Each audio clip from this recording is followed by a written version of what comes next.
decoder nso no Western Diamond TV enso wo so na wo hwɛ eno echi no Facebook ene ni nuanom won aka from social media no so wo mo ho obetumi so follow yɛn na proceedings no wedi akire ene midweek ukwada enumrei some 7 minutes past the hour 4 welcome Wezo Akwaba Bonalve marhaba assalamu alaikum wa rahmatullahi ta'ala wa barakatuh.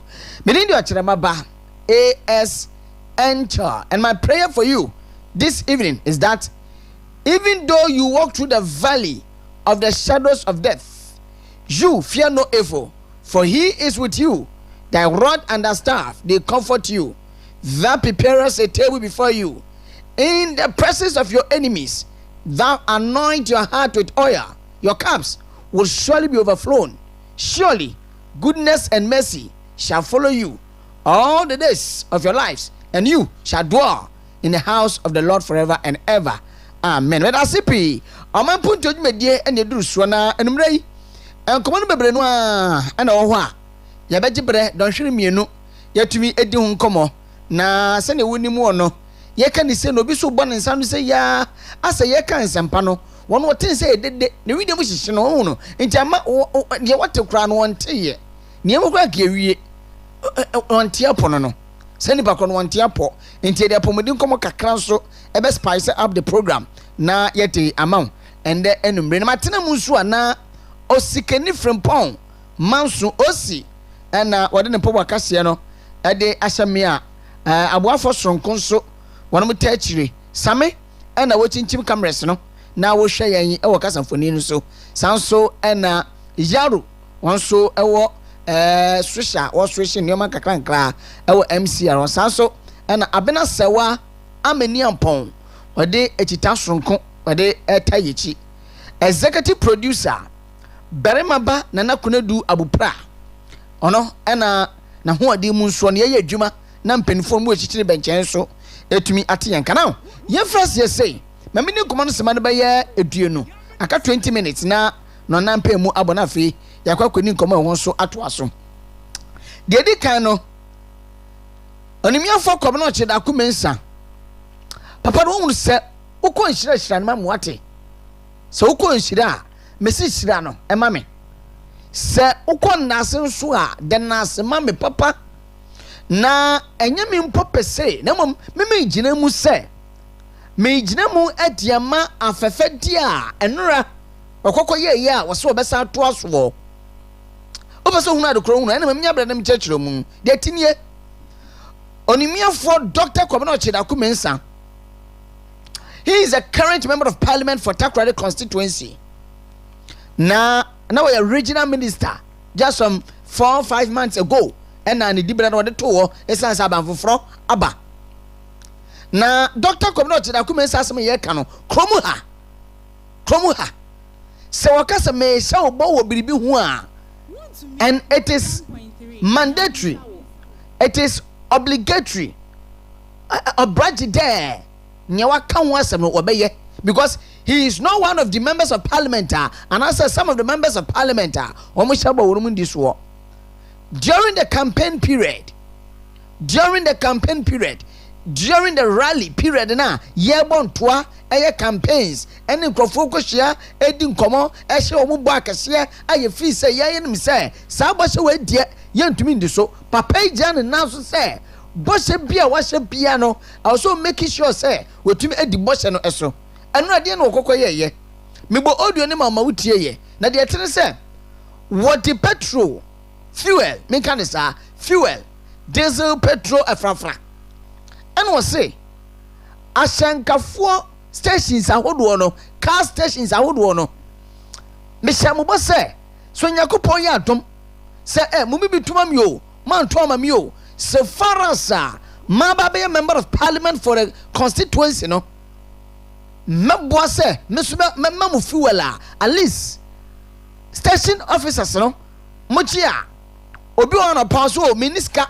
intino me ntumi kwa melodu miniska beto fuel egu mi kem intino yero ko bi say ende me di fuel no ebra mo na se wo woni sika krampo no boru amo mpanimfo anim na kwaji sa fuel ni bi because one de ba no de aba free bonto one gibri bia e wo fuel no wade abramo no one ka se mo nton na mo fa proceeds no e famra na dabi wose eye boss a wo share mo eno to the fuel no e bra mo se mo nye na empenifo no kwan a mo betumi afa so na ma regulative fuel no na se obi wono so ni ska better fuel anapa no na se wa short to a na afi mama ni bi na se bi a percentage bi mpo na mo empenifo no beto so a eno no enkoba ni se fuel bo akosuru ntimo so be affect mo da bi wose won sample emba embeje eno ntenura stations baako ensia aye chinso stations baako ensia 6 ana doctor community da kumensa wo chinso wane ne dom central phone so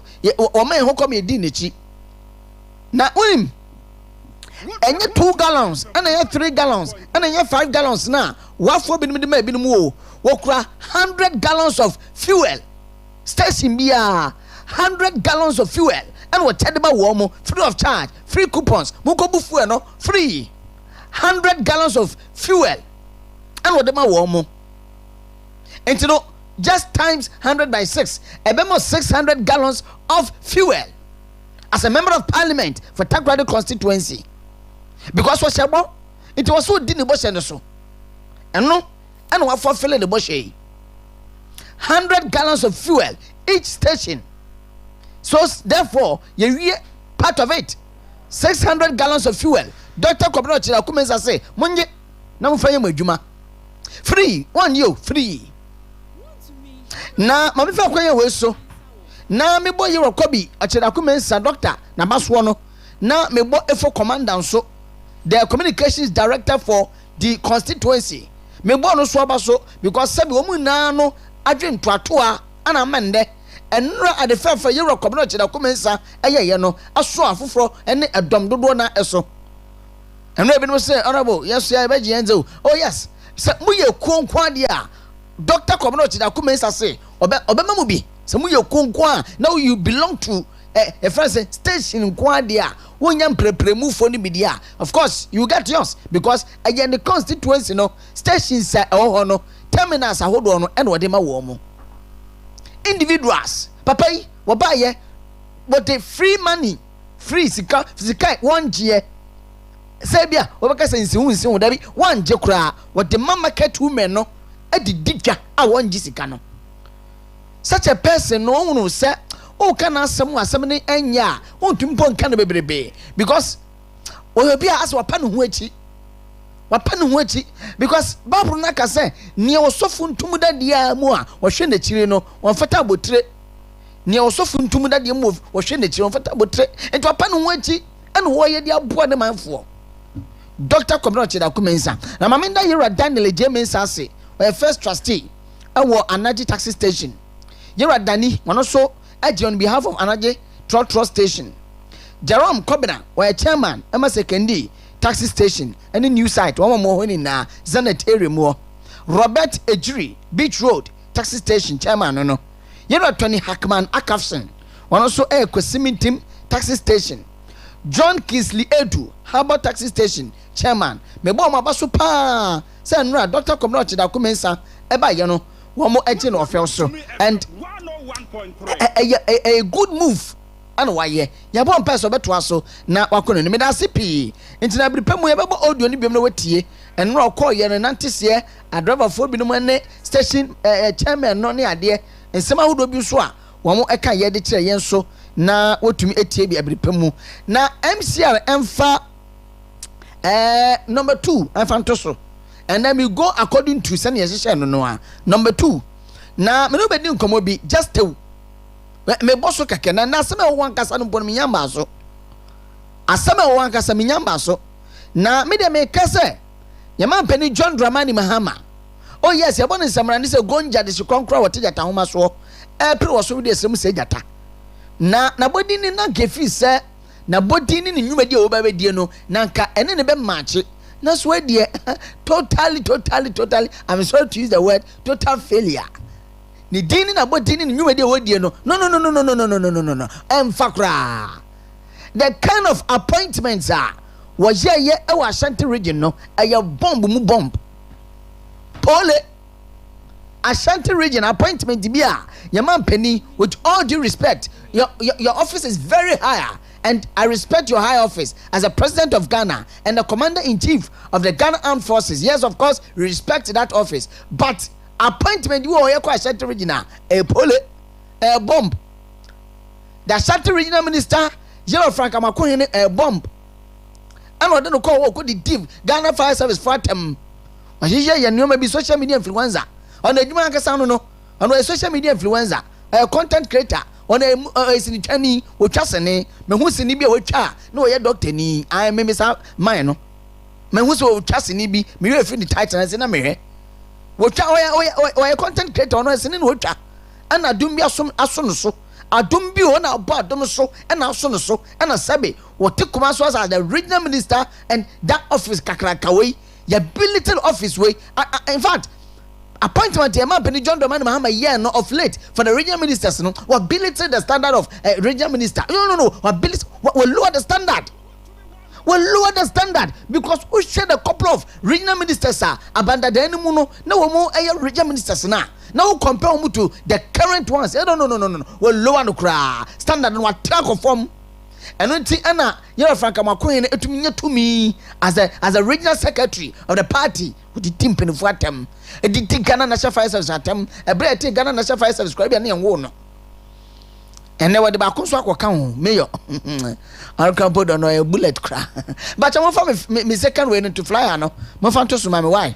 Now, when we hear Yan class parliament, one more year no more finalize bill be. Now, this bill no a baby scrapple. The approval of MMDCs by the assemblies. Also, a phenomenon penny appointing the MMDCs, you know. One nominate 2 months, I say assembly members, no so, Eshana, one more a confirm one more. Mifi Ekmadia by Yeni, Maji Dokrugu, Yaman proper acclamation. All the 20 assembly members, 13 assembly members, and 7 government appointees, you know. Wamajina tum, Wamuna to yes. Until the end of the day. Voting of course on Majid 100% into no one more confirming as the MC for ECMA. Na adian de ye ni akwa so ye hunu bi. And let me credit Channel 1 TV. One more at work in that way. 15th April 2025. Parliament finalizing bill to scrap assembly approval for MMDCs. Resetting agenda. Sim. Resetting agenda nesim. Resetting agenda no esim eno assembly members na mo hwe no mu say ye be ma mo 1000 Ghana at the end of the month no mo tu ye twio because madwuma teacher mo be ye na me confirm MMDC nominee and appointee no president nominee no ye say madwuma no wo mo ya ba be Jeff Musam e reset ni bia and this one yakopon ya adom of which I'm praying for say yakopon be ya adom na etumi aye adwuma sa omampani appointe obi a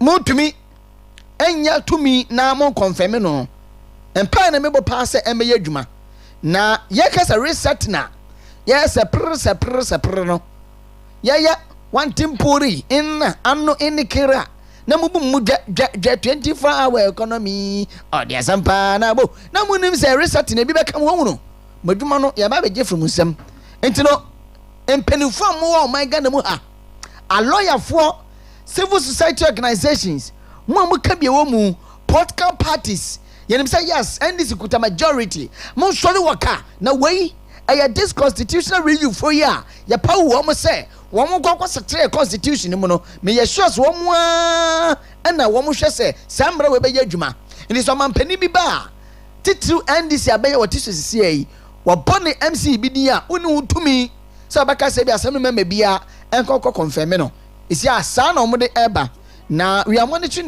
the process bebe kwa kosie yana ntiase yeso opese o such constitution nim no okọ another term na no de ni akase wallahi tallahi illazi la ilaha illa huwa na Ghana ha mechiachia mampenifo bebrebe mechia Tiani oye malifo mampeni na mechia eye Ibrahim Traore oye Burkina Faso fo mampeni na mechia Asimi Goita oye friends malifo mampeni mechiachia sankofo na mechia omo di ekuna nimu a ye from omo Alliance of Sahelian State no countries miensen na mechia omo na mechia omo so a wo ni masam a me pesa mechire because no one can tamper with the constitution.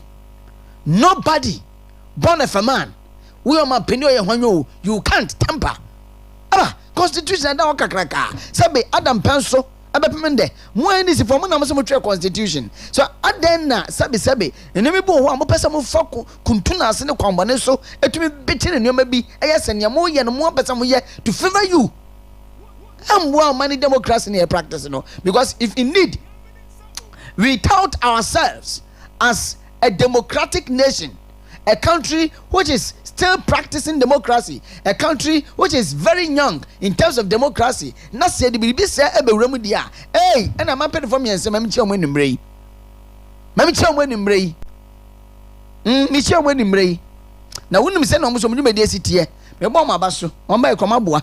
Na afei MC amufa Yewra Richard Ofori Ajimabuadi anabuadi wonna ye came a penny for a woman naba na he's beating what he cannot chew meaning about from makani dia wa bo ade bi mu ade na nkasa wa bom so ntumi nwe ayentokwata ne pa no wure wo kwa akoka entokwata ne pa and wo kwa akoka who born dog to catch a lion on this earth says sebe o ma mi a wono etidwa boda edi ahwa manai wo wonya tumi so we ka me mayo no enne sama me kro no anso o ma mi tipemfo o kwa kogo wo mo e wo market centers one red ana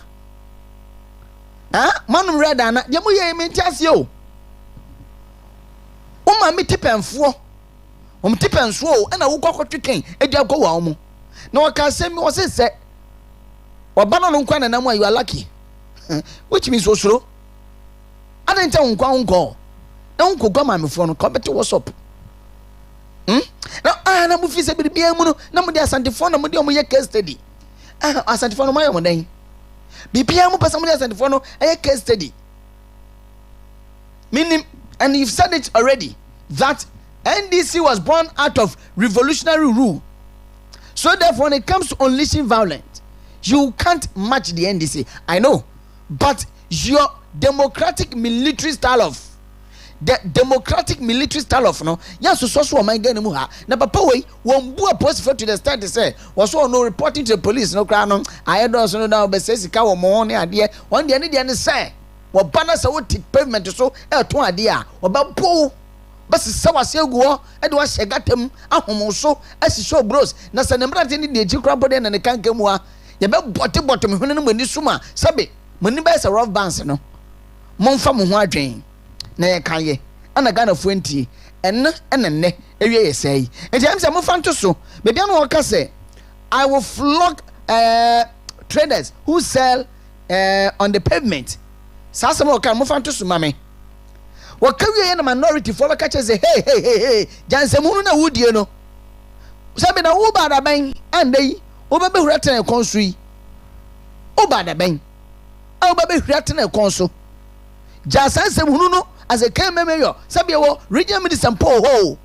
na mayor keke na wo be goma me form to ade pavement so yes we know some brand man ho kwan se be to ade pavement so ba sabe kasa che nimpa e kasa ntira moa sabe di nimpa so eni moa so on your screen I say we will flog traders who violate pavement trading ban Kumasi mayor and obi so actually say go and flog your mommy. We will meet you boot for boot. And obi so actually amano. Now, yanko next one.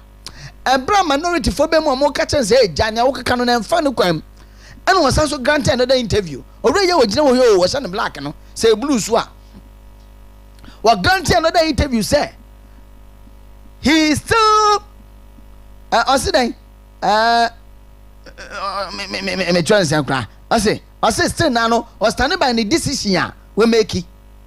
Ni decision na we make say ye maamenom yan papanom ene enuanom mba ye gerenom ye kununum ye mbre wafo bofia eje fie nyenti omo ye bodwa kakra nkra no wo so obekwa wo mo se ne ewura jeje ye se ebre bi abese kro wo chemba bi odwa ogoma ya se ogo sabe omo ade ni mu no sabe ne ya bia na miswa mete ho abakosam ana menyi so mate ebiso na miswa anase ebiso a na madwe ni akire na mom yete se se even Takoradi sekendi ni kan mu po de sekendi enu ntine sekendi fo no madwe se na kandi si de nto aba mu po da na machi nkwa ni lawyer blay hon na aba beje mu lawyer bosom twisam de on 92 ni se MP for man ko parliament lawyer blay na aba beje mu 2024 na kai sekendi Takoradi wo mo nto aba man this da all because of the history da ho me dem se meteye se JJ Rollins a ono and what they say military star be di aban aye di democratic regime no ya so what manu a oba my omo say be ma hem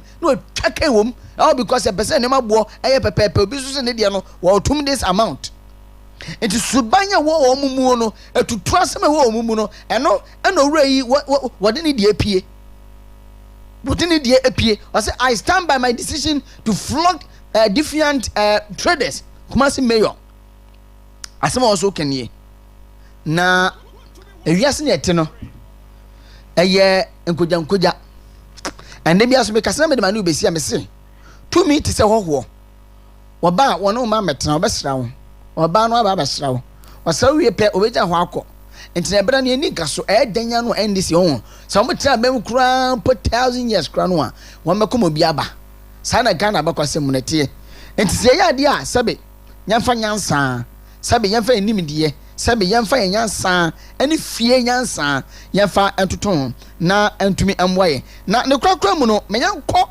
screen no so na yanko school kakra just 1 minute na afei yamfa nkomonisi sa obi fom sa wo didwa awo unapproved place and a pavement so a edian assembly bylaws no waka edifa ho nti am say between the first one no at the screen no so na we no aye removal of unauthorized structures and na se no and also aye obstruction in public pathways wa ubeye biribidi esi bia ye nante ho kwan nti pavement na ho ne nante na uye biribidi si ho kwan a ye se ho asotwe na ebe nti when a local government act no na section 181 of the Governance Act 2016 Act 936 assembly bylaws wo mu use enu nie so on your screen yesha obstruction in public pathways a person shall not park a vehicle goods or other things in public pathways or pavements nti bacha so de nkrampo no enough say wo be park car ana enyoma bi ana sa ade bi a wo ton ade si bia awo say ye create say nimpa efaso na ye kwa the next one say ufum sa emra ya nia sabe oman kan mpenifo nyansemu enye the current mayor ne nyansemu ene ne nimdiem na mo menhyehyɛ ya hyehyɛ ato wo kyerɛ nsen enti no sa ufumu a assembly no hyehyɛ ya wono so ede twe waso na mehwe se betumi enya okay we kata emo ade no ba membo modern se betumi ahese benya the other ones na ekasafa obstruction no okay I think say no wo the other slide no we emo ade nti ba je se bia eno no ni mama me trase mehwe se menya no wa ha se ya 1 2 all right so ne kwakom ni say bia medwuma nya ma MCR assembly bylaws no ekire say obi efum na se bi okodidwa ewo pavement so announce say wo park the car penalty na wo me da say penalty na say a person who contravenes this bylaw mumbiam kakrama me na commits an offense and is liable on summary conviction to a fine not more than 100 penalty units or a term of imprisonment of not less than 30 days and not more than 6 months or to both. And in case of continuing offense, is liable to a fine of not more than one penalty unit, not more than one penalty unit for each day that the offence continues. So 50% of the fine paid should be allocated to the municipality. So maybe just say penalty unit but could be on the just say 12 cities. And the penalty unit be on 12 cities. It will be times by it will say how many penalty units? Not more than 100 penalty units. And you know, the mayor of Kumasi say a friend will call assembly wa. Sabi she be free assembly nim. Na yamfa ebufuo ene akoma emfa nya biribi. Ena me de mebo membrant an kamu pode na kankamu a ye betete wa yase efei wase wankasa na nsɛmtwerɛfoɔ ɛna ɛde nsɛm hyɛ nonum ye be de sɛ ɛna ɛde nsɛm ahyɛ wonum me mɛbɔ voice no de esi na afei me ne Dr. Boaten Dr. Papa ayasabia papa uduru a oyade no na ɛfa ɛkɔ Dr. Ninsa kanwa na ɛno so ɛfa aka no na ɛno so kɔ yɛdinduro no ma wo de na sɛ wo de esili ano ayada no kɔ a wɔn mabiem enti 100 times 12 ayɛ 1200 enti mesra mo monka kyɛ papa no a sɛ yɛfrɛ no Zuba no sɛ wɔnsua biribi mfɛmfiri assembly nim na assembly no wɔ hyehyɛ a yɛdi adwuma nyɛ bufuo ɛnyɛ ntɔkwa ɛnyɛ bootings sɛ nimpa no akɔtɔ adeɛ wɔ pavement so na wosusu sɛ mmara no ɛkyere no a yes mmara no wɔ hɔ 100 penalty unit ani ntua 1002 and also say obeko meye month na ɛwɔ so no ana both 6 1 month and 6 months but mo san fanto so ana say both into betumi atue sika assign akwakwa servo ɛwɔ aban kukumu na ne ɔno no beto so ayɛ saa no ɛno ne esi da bia no ebetwa penalty unit ade ama no me na sepi me didi esi esua de ɛnɛ awie yi on Oman Mpuntuo Jumedie S1 101.3 Wontumi Radio and Western Diamond TV. Exactly 34 minutes past the hour 4. Dr. Boatini Penny Kwanche for that Faith Homeopathic Clinic. Ujidie Ajenka. Doc, good evening. Good evening, Okyeremaba. Boko de. Nyame ene wo mpa ebo. Me gidi se also ohun ye pa. O abo de alto me ho ye pa. Nyame ase. And then me tie say award ma kwaje na foforo bi su na mkan so a. Ya ye dia mamu na me say an. Mamu nkasa mo ye dia mo mo na de no de deserve it. Sality. Eduma mo ye okromu ya sa mo say okromu ano. Sality. Okyeremaba. Nyame ne ye da na se. Ana aya ye da institution so a aja omo ehwe na omo kai de ye Wontumi FM 101.3 bibia bibia se unya basobode a ehwe unkran e ma wo so utumi kɔ wanim ye bompa ye se radio and TV awards no so Okyeremaba ye behwe odwuma pa na wo se ama because o bo adwuma papa ya bi hiraw e wo adwumadi a udi eboa Oman Ghana and Western region and ne important nyina very well hiraw Okyeremaba said the wadi kan de atudwa no ye Faith Homeopathic Clinic the dika no ma memfa your numbers into dwa free screening no ekoso a anase eguso ekoso na nyame adom emnipa bebre no ana atu anamo aba obi wo nso a onyantu anamo yesrew awiei wote yenka yare enye nipa adamfo yare eye nipa tamfo kese na Faith Homeopathic Clinic yetu ye ho asi wo se ye ma yare emeka nipa eyedie enhye enu nti no obi biara wote yenka bia no bomodia se obeba yaso ye honomo na waba be ye free medical screening ni bi ye kusu ebodawro no nipa bebre atu anamo aba bia wote menka unya ntu anamo ni bi fa number ya me di to dwan freyensesi na bo wudi ni ba bia wo frefri na bra na yenye wo screening no emaw na yenhwe nipaduanum na ohaw biara agihini ana ohaw biara eba nipaduanu yemoaw na yentu ase emfiri homaw number no 0547 57 57 84 94 0547 57 84 94 ye Takoradi eye anaje police station wa adjacent the police station first junction on your right ubo se Faith Homeopathic Clinic ye signboard isi junction so a Emma direction to the clinic. But more dear say if you nay a china elkunyina no be 2 anamo na wabehwehwe oni padua ni mu yesi ye free screening oba screening ye news ka na mom ufoda ne de ubetua ho ka ba screening ye ye news ka ye wia se edro bi o a wo se ye de ma wa eno se ama discount wo so na watumi age akọboa ama nema eba onipaduam ana yare bi abetena onipaduam so acha watu ho anamoa enko no watumi aba na yaboa na yatu anamo Okyeremaba se dem bi kankan no yare enye nipa adamfo yare nipa atamfo kesike enti yare eba nipaduam mu a odi wo haw bebre ana edi ba nipaduam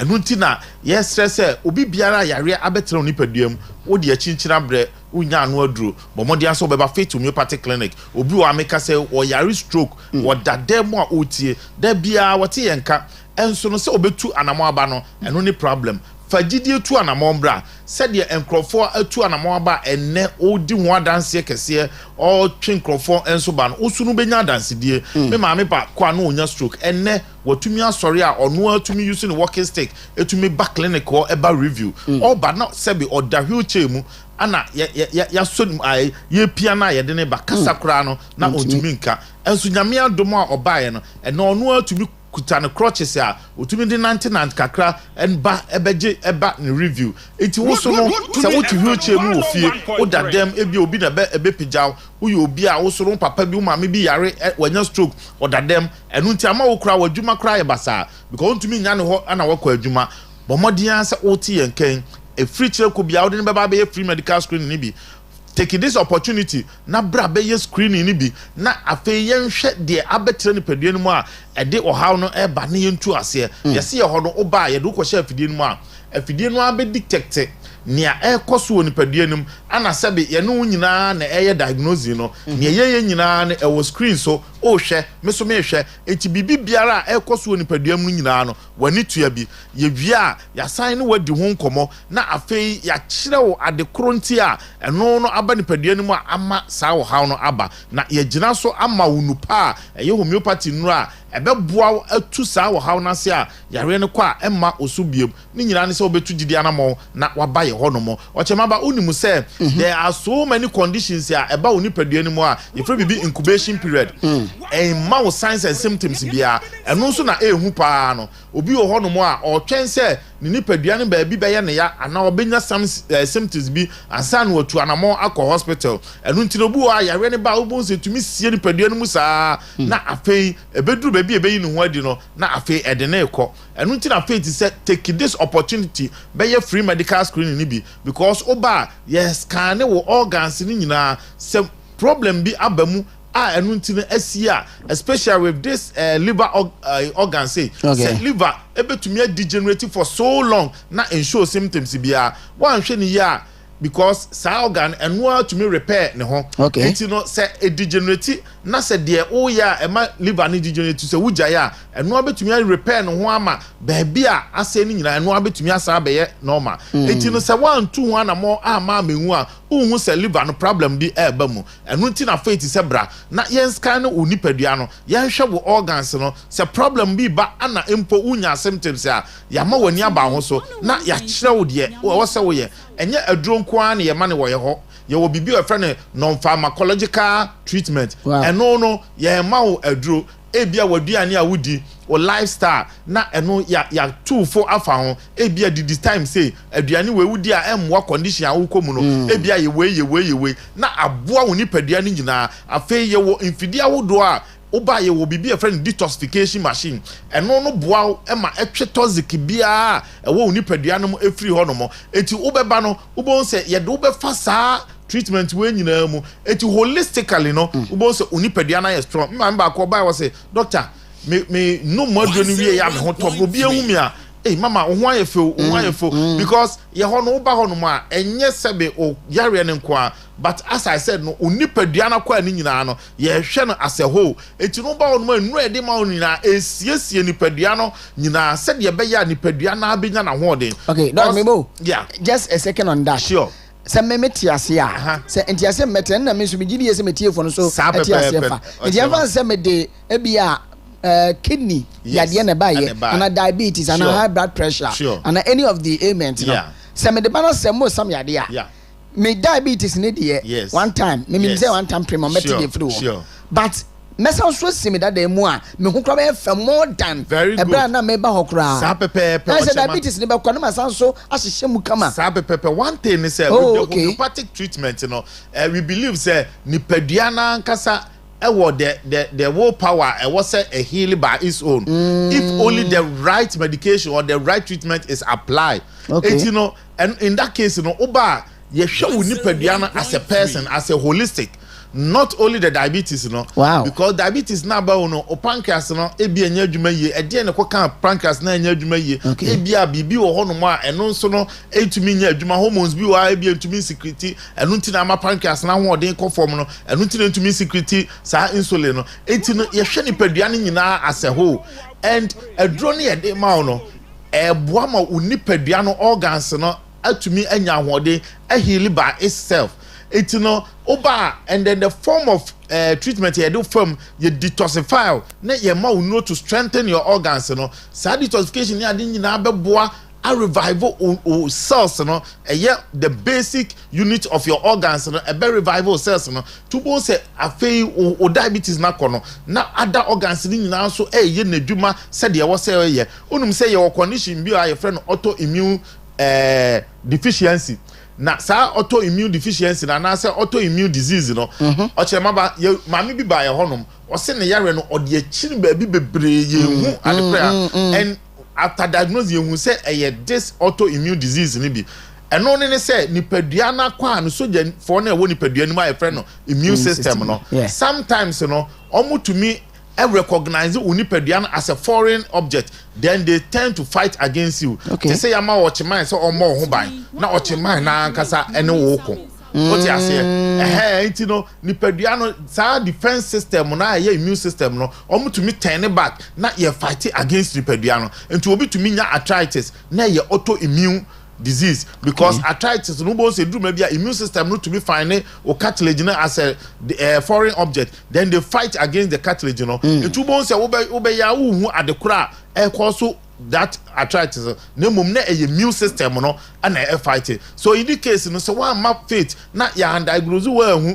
na ya strengthen immune system no ama no to me enjai na amo ho ban a wo se emire bia wo benu numunro na nipadua na nkasa nso no kutie nipadua no enu nti na faith homeopathic clinic se wo ba ye hono mo a sa ne ma we nyina ye bomodia se ye behwe na ya boaw se de be ya nipadua na nkasa no ebenya ahoden a ebetumi aboa nipadua no ama yare bia afri nipadua mu na one thing nso a ema faith eda sonko ne se yen wo ba ye ho a ye de wo kwa afidie mu a yare a sebe enema ebetumi aba in future no yetumi detect na yetumi aboa na yetu ho afa ye wo me papa bi a obaye wo Takoradi ha ana otese ye free medical screening say ana one na down for bi buy nti oba ya ye diagnose one ne wife fra ne buy na diagnosing room ho nti ye diagnose ni wie ya ye check ne say niema bi say ne ye hu no organs no but ono no ye strong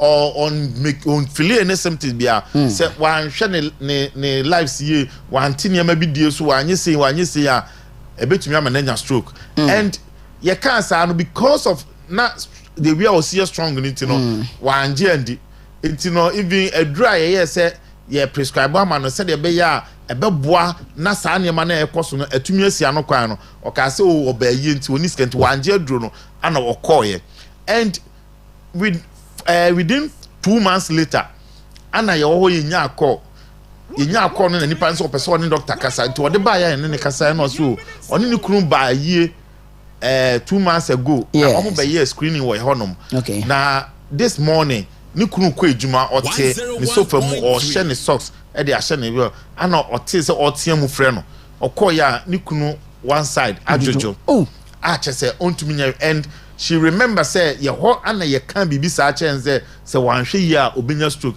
enu ntina obeje say oba ye ma card folder no ona ohwe ye card no so de frɛ so quickly ana ye kire na Accra branch and God being so good okoye no omu treating ma say we back into a normal nyame adom okọ edwuma and if say nka otie de ye ka no ana e bia ne ye de ma no oye ya nka ankodu dan pempenso na otumi enya stroke that suddenly enu nti na faith yes bra na take disadvantage be ye free screening ni bi free yen sesi na ba bia wo bia ama yen sanka wudin ni ba bia wo free na bra be ye free screening ni bi na yen hwe ne ma ekoso oni padua nim se empo yare na aba ubanko a dia ye betumi aboa na yetumi atu yare no ase ama ni nyina so betu gidia na mo se ye wani ana wo problem e bia hwa ade wo hu ni ye as a rainbow bia form wani so as a abo bi gu wani so fabra faith se wona se wotena se na peja umia na atom fa ni nyina abra faith oyafunu no all saba so ache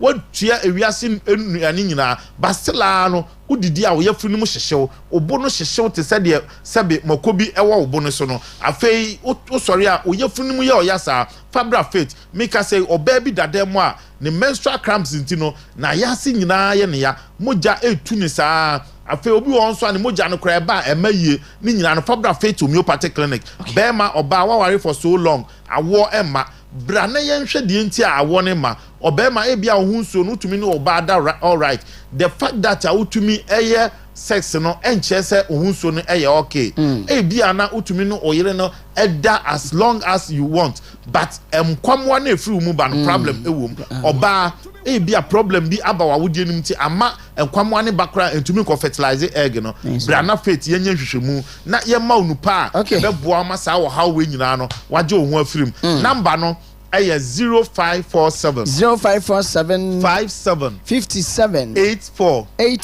94 0547 57 84 94 we ni number faith homeopathic clinic ye di edi djuma wo yaso yo mesra ma wo remfi number no fresesi en na tu ana mo be free screen ni bi me sign abosu biem e bi afi na wo kofa pen twa number no na fresesi en 0547 57 57 84 94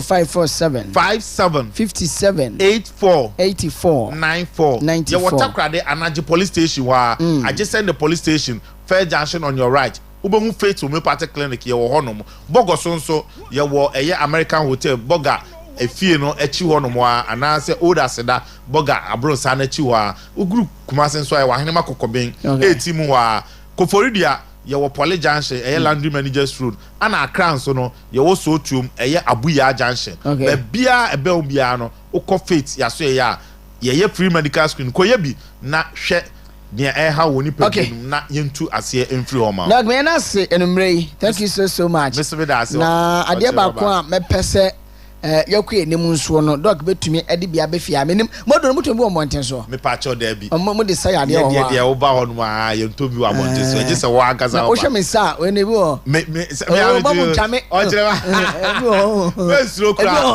me o chere wa wante eno de enya afrodizio ye hwe ama ntini mu ade da ho ama o nerves na omo ma beji bi nyina no edi ho adanse ibi nkokura na awuto no omo kura di ho adanse eto de bra enante nye dwuma hwe mo edi nya ena asem nkokura fo no nkola na ha o ma agenti no ajira ba na zibi na mi sha so pa Dr. Boatin ene ne di nkomo na ebuche dan ye ho aba na ve ye nkomo bo no de akamu bia no ye de ahihye so on Wontumi Radio 101.3 and Western Diamond TV.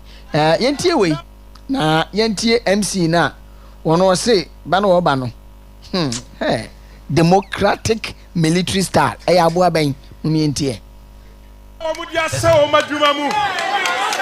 Na o mampanyi John Dramani Mahama. Masama sra ubio.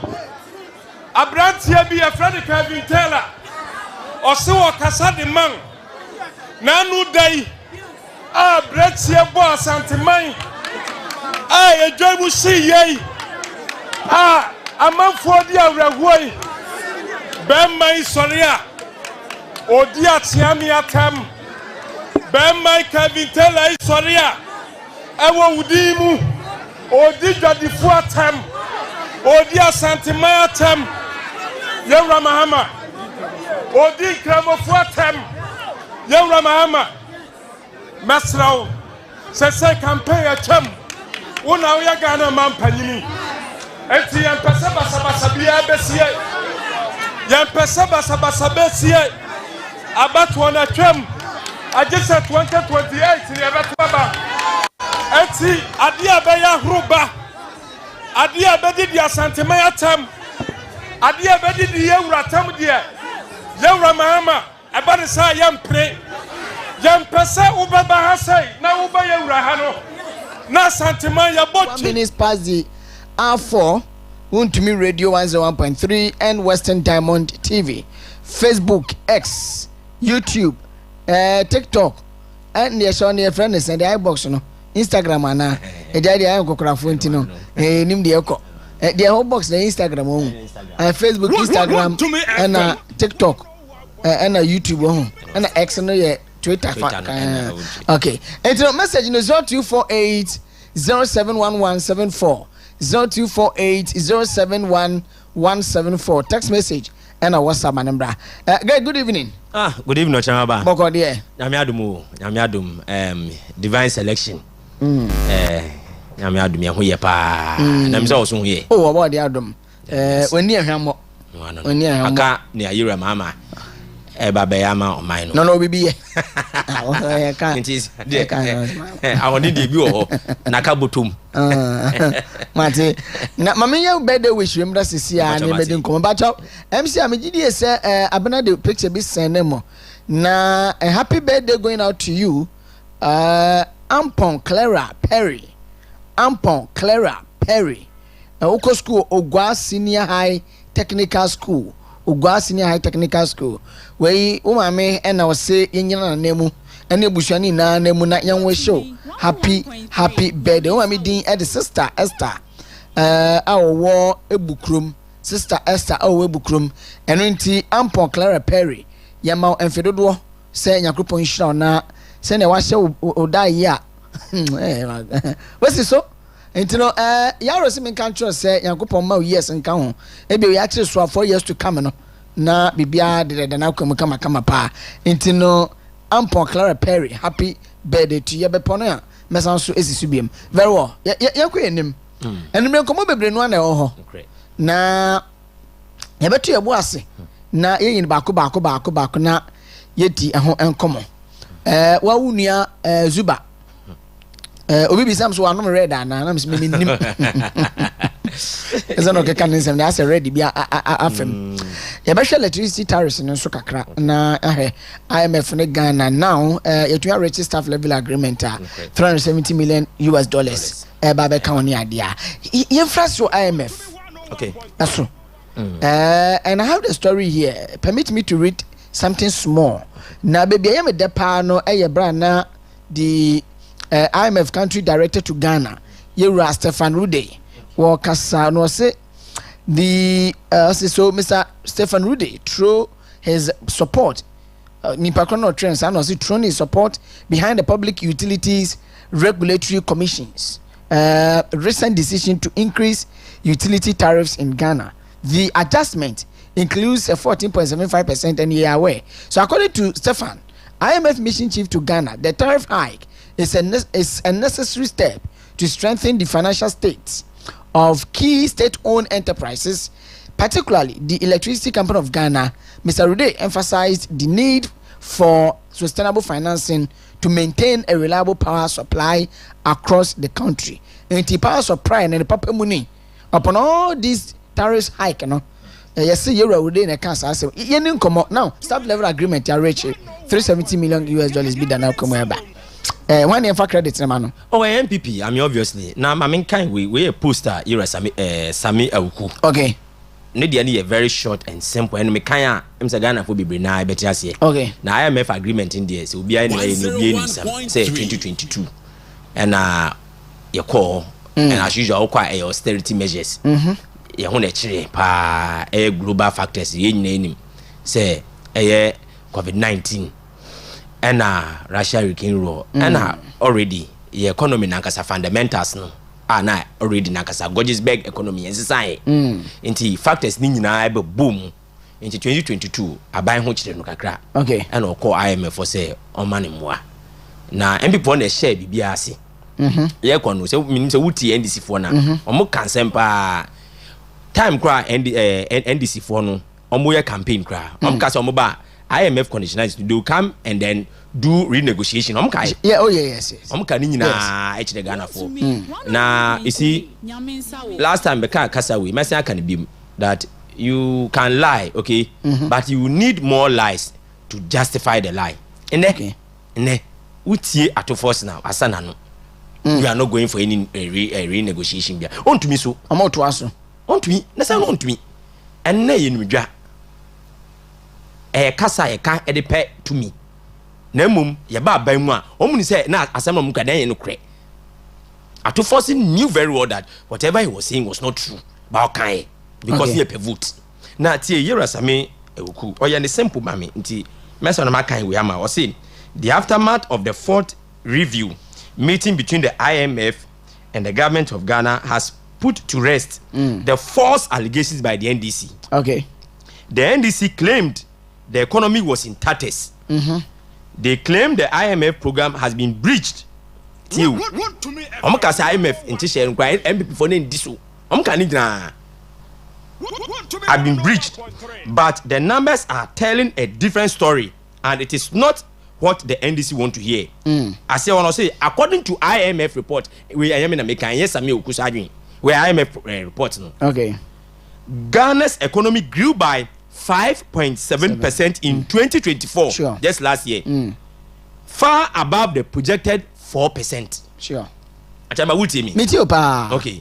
That's not just recovery. That's resilience. Yeah. The mining and construction sectors surged. Gold export boomed, and remittances strengthened our external position. Okay. Today, our international reserves sit at a remarkable $8.9 billion. We're in a IMF on eka. Okay. We MP phone to me betre we. IMF report me say oh be betimi aka me nyina. Okay. What I say? And this 8.9 billion in more than about 20 years or so when about sky super international reserves. Okay. Finally, I see so while okay, I see the staff level agreement reached after the fourth review of the IMF program is the result of tough strategic decisions made under the MPP's watch.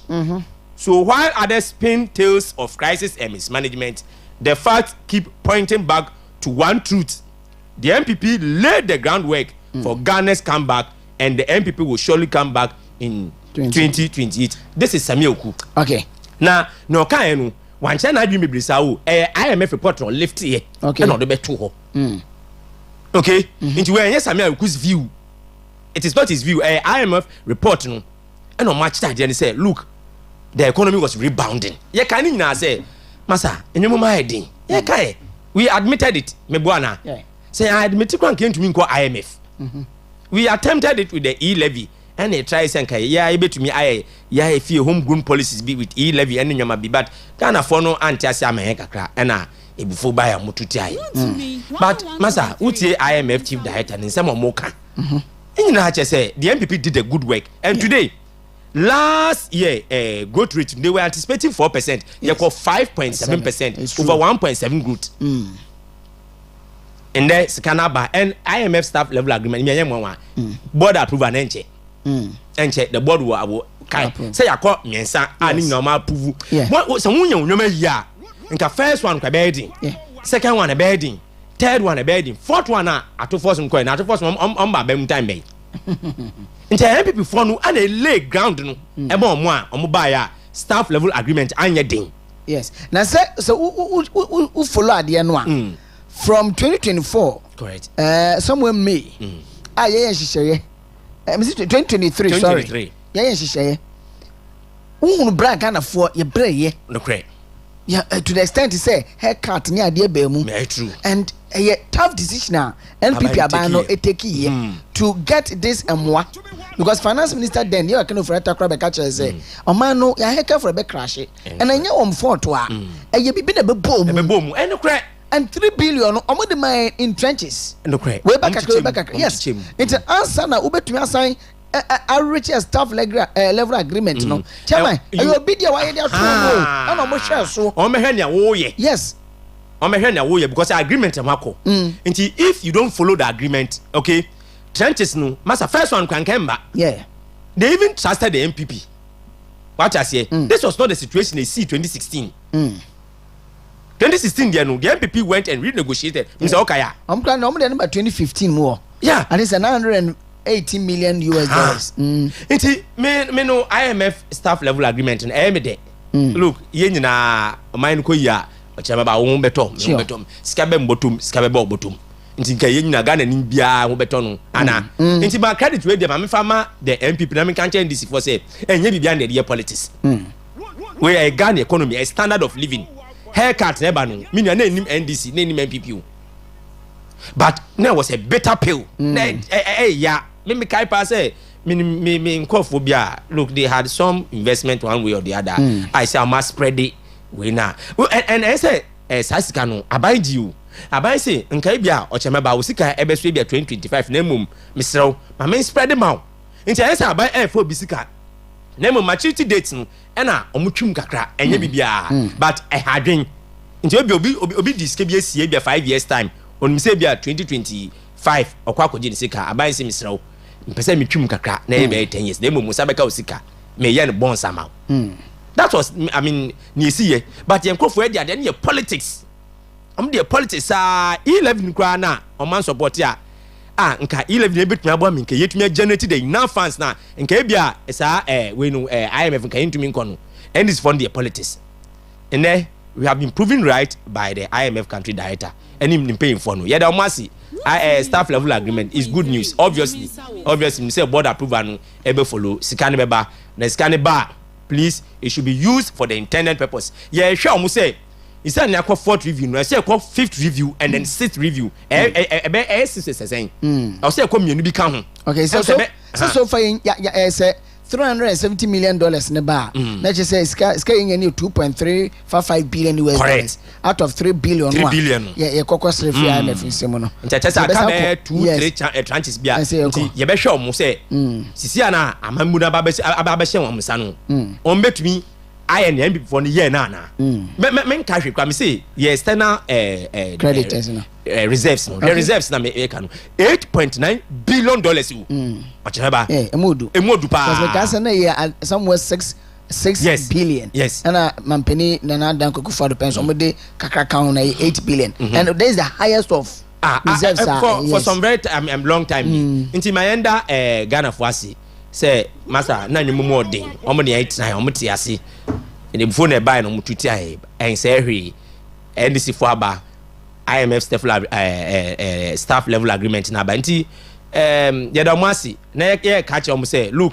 the intended purpose for this money should be used for okay agreement na one negotiation na they should follow it judiciously na also omo ye nyina ye nim say omo na omo say da nim busa but also they should follow it judiciously and make sure that look the country moves forward and very well me say me near Greg Asiedu and Edi Nkomo or communications team member but the NPP region emuna obviously amembu no ye woni omo onimbuo and when ye wo omo so omo ba ne ye toto nua mind for fa ba be ne den democracy and ye practice now ye hwe electricity tariffs and in now hikes abem ye pajem and they 14.75% so approximately 15% and insurance 4.02% and me aduma 3rd May ye ba betua but good afon so chim say PRC for say omo ye no e be hard dream pa e be hard dream because obeka ya ECG nsensem no de minim se ne yenka no but say MCF wo yura asienu nkatia ni video bia no wakasa fa the 24-hour economy ho a wade etoto ECG enkane abo no sene a wo mo be subscribe to the 24-hour economy no ebetumi benefit na mpenisi epronkuma gu nhwene mpo ane etekum koduwe na ebeso ebibra ende de ebe fie ni so man mu no enu idea it is MCF okay mamiya wa ha sena mo kan eno a me di so na me de amamo na asa me bo audio no ha na yetumi hwe bi e wo TV so ntino mama Greg enwura mu na enti mo amoya fundraise mo amoya welders mo 24-hour economy no dia yaba ne se abai ebecha electricity boa ewo fam kura edi ama enyuma yefo a mo beba adwuma anajo no mabeya adwuma enti mo amoye fundraise mo amoye welders mo amokura eka se ne dia mane ma mo hia electricity pa no mo penufo na mo adwuma emfaso aba mo a mo ba sign ne na mo ba adwuma anajo use electricity a na ne boa ya dey akofom wo mo ya iron rods ene ya mo use anyama wode kese no mo be ye mo adwuma anajo a wo be hu se anyama wode bo be kofom pa aboa mo ama mo nya mfaso na maburu no so wo mo anya adwuma aye enti abana nteni a church 24-hour economy num na mujitumu a eno aye game changer ewo 24-hour economy no 24-hour economy no dia yaba ne se abai ebecha electricity boa ewo fam kura edi ama enyuma yefo a mo beba adwuma anajo no mabeya adwuma enti mo amoye fundraise mo amoye welders mo amokura eka se ne dia mane ma mo hia electricity pa no mo penufo na mo adwuma emfaso aba mu a mo ba sign ne na mo ba adwuma anajo use electricity a na ne boa ya dey akofom wo mo se wo pretumi na wo de aba abe mu no ne se wo ka bia wo kan ye na wo se adua no embumbo kokuo adua no enyi na wo penso no ebenyina ese onyina na ebu ade ato wankasa wo so just 3 months in office mo tun kan ne nsuo bom enso mo se mo be 24-hour economy na mama electricity cheaper electricity ade ama welders na ne obo edi ba ko bia no nim di oka no Okyeremaba I am surprised say one na be surprised there. Look, the NDC have the penchant okay of increasing electricity especially whenever they are in office. In 2009 to 2016 very well some babem Okyeremaba we 2009 NDC found to fuel friend saying electricity bill 2010 omutum 2011 sa 2012 2013 2014 2015 2016 year nkwa yeto abankwa omutum na so mama mkwaya mama nhwe in 2009 na nail omantum okay in 2010 89%, 2011 10%, no 8.9 na 89% oh cumulative okay nti ebetu aban say march ombetum okay no matum maybe June no matum sa cumulative no some dem say we quarterly review and as quarterly na 40% kwa de Ghana for masa msapo muntu insu msapo munsuo because ebetu aban say the next quarter ombetumi atum possible na be insise ne say quarterly no because abandada ne penso no na wo mu quarterly no ye adjustment a ebo ko tumi remain ne say ne city na ebo so na the point something atoso but when the na asa afa na madwan ba so wanye no quarterly and say ono ne pemu no mate say quarterly but look me I was say my kind release na P Rasi for the buy no okay my kind na me say diabolic letter pa no the buy nti me kind and I say I'm not going to give it the needed attention. Because Papa now till was here no NDC ni not to. Period. No me regulator. Yes. Okay. Yes. Yeah. Also come dream first. But someone dream who omo dream buy ho. Period for no. The paymaster no. Nka period there nka aban eye bibia nya omo na chale embo timemufo embo ordinary Ghana no omo there see they are like the next of the administration in power okay adom ya no in the board na o see an NDC for no dey buy it was inaugurated by Mr. Mahama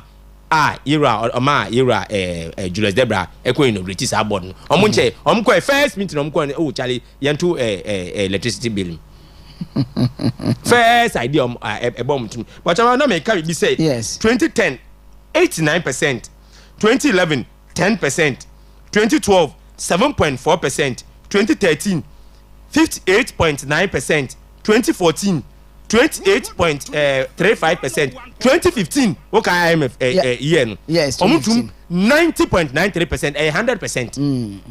Then on top fuel fence electricity 100 Ghana cedi 2015 now be tua be 200 Ghana cedi dey bufu no so na kan en gwenye be enjina so dum so nya na wa na ekomu e bia Gen Zs no ma ehu they were not politically conscious then to be over 18 years no what 16 years we age more saying obi over 18 years 2009 time from 2009 till date e ka ko be 16 17 years okay it is years ni funu 1 year 2 years on your politically conscious into oba besa sepre 2015 no so okay no so nti Okyeremaba again in 2016 na e kwa akoto aba no otum 10% into omo record so omo ba ba mbia fuel other than fuel electricity yeah electricity any water no omutum adom ye nti me ayem nwa na mmom kasa mo ka kire before the elections no ene ma aya me di ho ya hwe Sami Jemfi yeah okọ Star FM ye nua ba na na ba na mo oh bi say no say President Mahama ba electricity be free obi antu ahwe say free for sukwachi on a sample from obi oni obi so mba meti electricity so kan ayo no kwa wabo yera asedu nketia asedu nketia dem kwa da mamfa nto nchen hwe President Mahama himself kan so about 24-hour economy it will hinge on electricity as no catch nyina ni no free asentem otutu musa ne dia be dey 24-hour economy abem we me catch say Mr. Mahama is insensitive me ka boni on dwen ni pap on dwen timfo on dwen ho then they go and hide behind PRC say kabi the 940 something million na 940 something now say chem na Ghana for ni trebi na we trebi I mean what is this explanation on man kwa nyanse bia ni facha me it doesn't make sense. You have come to power. You told the good people of Ghana that when you come, you reduce electricity and water bills for us and a tariff. No, okay, so umanda kofum. Aden. So in this case now, it's a failed promise now. And no one say which means 24-hour economy no can ebe pemwo. Because we want to come for budget for parliament. Sade no hold on ma sha sha. We want to budget for parliament. Obviously later we be kan one. Ofa guzi mo fa guzi na akwa presidency na yetranika na on the amount table keke no te 24-hour economy. Okyeremaba man from nipa una. The reason is that omu dia ejina electricity so a eba beboa because ejuma no you say one job 3 shift 3 persons sa ena omba ya no nkofu adwuma oma pam nipa over 13,000 no and kre sa some dey say kre masa people had jobs in this country yempamamu after sacking youth over 13,000 you inflict this on them really papa what dream woman for no. But when we say labor unions no say to me so can be kire wo mo and anom kwaji 10% mama ya dia and there also mutu almost by 19% because insurance can ya 19 and kwa brusa minia rent na de nyina ikoso look me catch them for say papa we record and say na yes o enyo Okyeremaba bia aya youth no ye kasa e be mo fi say mo kasa dodo but most of them don't know him. And obi wa twe the first coup d'etat say no the problem pa ni say he finds it difficult to make decisions in life. He's not decisive. You know how many cars we I am na me kan. It's me or any people I don't believe in him. Okay. Especially politically. A very bad politician. Me am catch he can be a fine man. By ban politics onim ho machi me am catch no. Na asem we dey me labor unions no me hwe mudi because me say sometimes they take political postures sometimes na ye ba be negotiations I president obetirem be dey ade we minti bi da me so hu bi da say whole president will leave your busy schedules na kwakwotena bibia omo dream schedule mama friends government workers na president akwakwotenem pache so sre yet all two when as of labor union for now of it use for now. And that is for the letter, but say on trade day. Tis for kwa munina eka ho. Omunya aka. Wow. Enyomo bi ye den a na MPP wa ba mu. Hwe Okyeremaba 2021 2022 yanto we mu correct. Electricity mo is true. 2023 and 2024 and na 10% and 7.4 something percent. Yes. And na mo like nyomo mo den. And the catcher Ghana for say munya butre. Me say ye na wa ba mu anka electricity ye beti so. Because we had shown that from 2023 about 10% and about 7.4%. Very well. Look, NDC for no is here mama Ghana for hihye omo. Ngo focus out. Right. Ebia me maso phone pa and me pay taxi any public transport de bia na metim. Chaya metie ni nkofo ka. Kofo enu mo ho.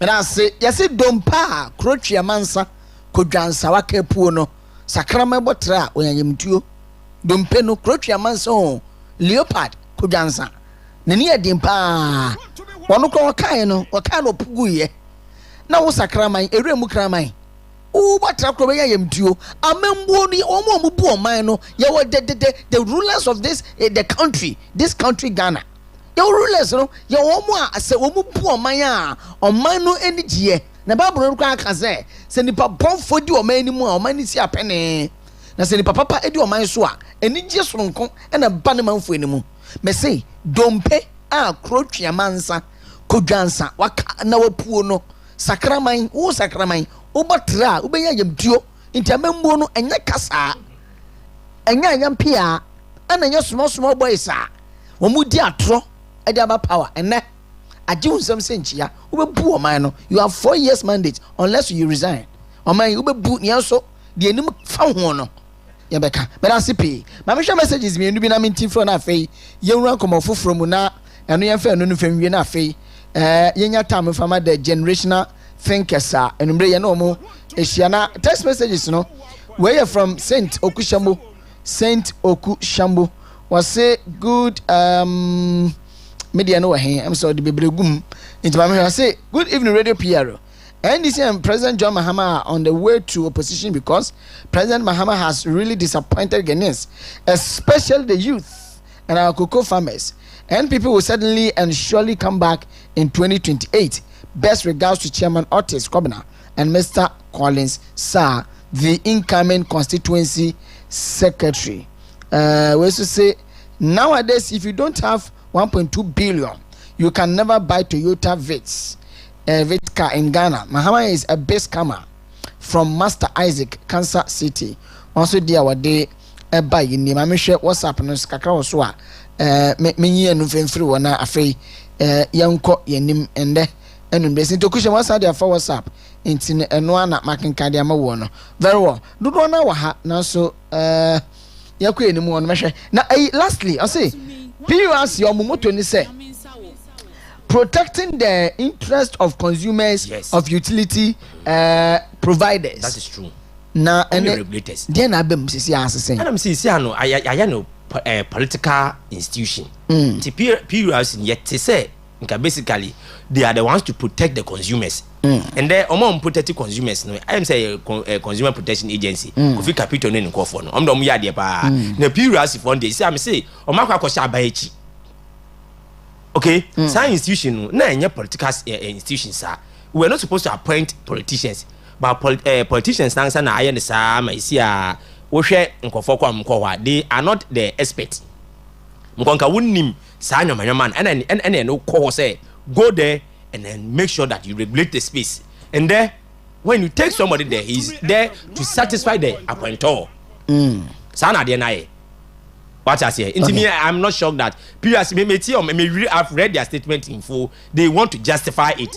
Say IMF conditionality, and I'm say, and you know, correct.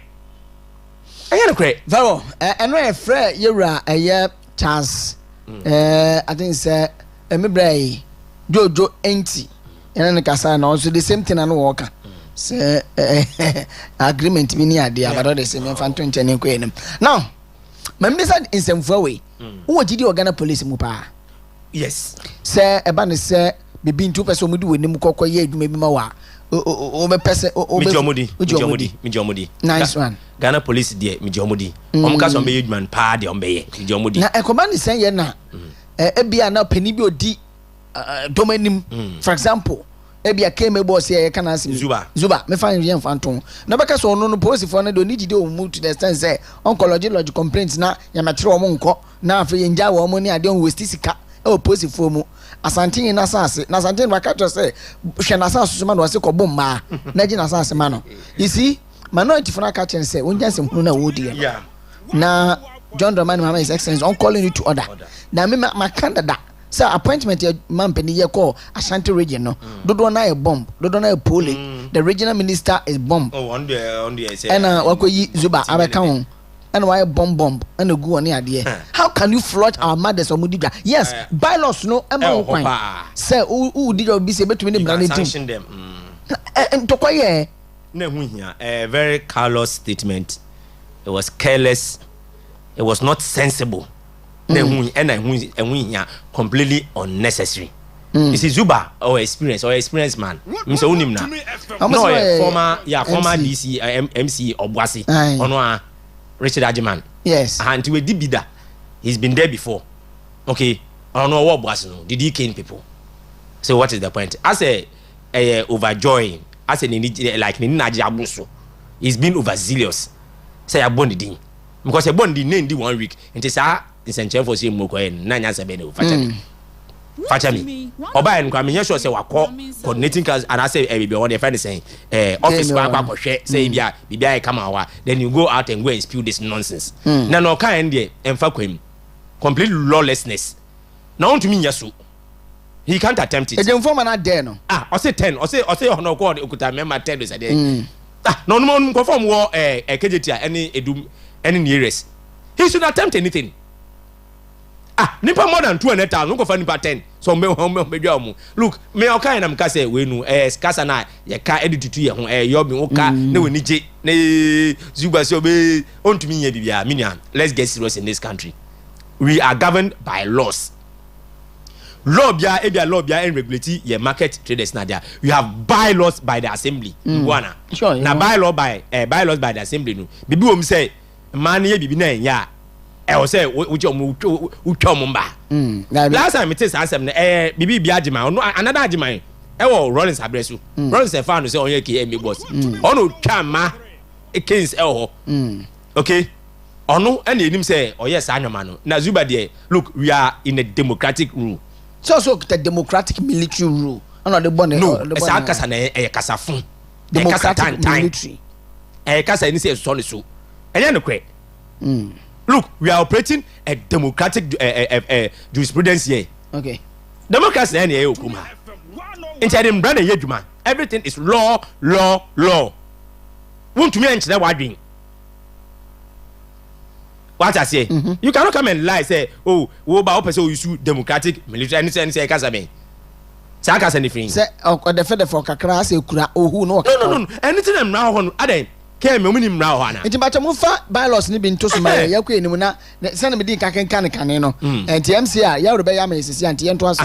Na asem we buy metie nipa ba mienu miensa. Nti ma mfa omu enye me case study. Ye bra Sampine.